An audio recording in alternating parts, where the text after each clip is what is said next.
Елгорлайық Жетісу облысында орналасқан Шоқан Уәлиханов атындағы Алтын Емел мемориалдық музейіне күрделі жөндеу жұмыстары қажет. Этнограф зерттеуші шығыстанушының 1979 жылы бой көтерген ескерткіш тұғыры да тозып, жаңғыртуды қажет етеді.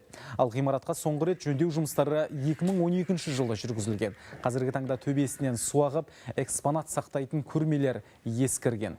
Рухани шаңырақтың қыста қалыпты температурасын ұстап тұру үшін жылы еден жүргізу қажет. Күрделі жөндеуге республикалық бюджеттен 317 миллион теңге қарастырылып отыр.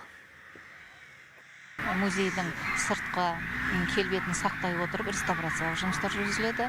Ішкі экспозицияда кішкене безендіру жұмыстары, кішкене өзгерістер енгізіліп, безендіру жұмыстары да жүргізіледі. Және де бұл музейде сақталған экспонаттардың, түпнұсқа экспонаттардың бірнешеуіне реставрациялық жұмыстар жүргізіледі.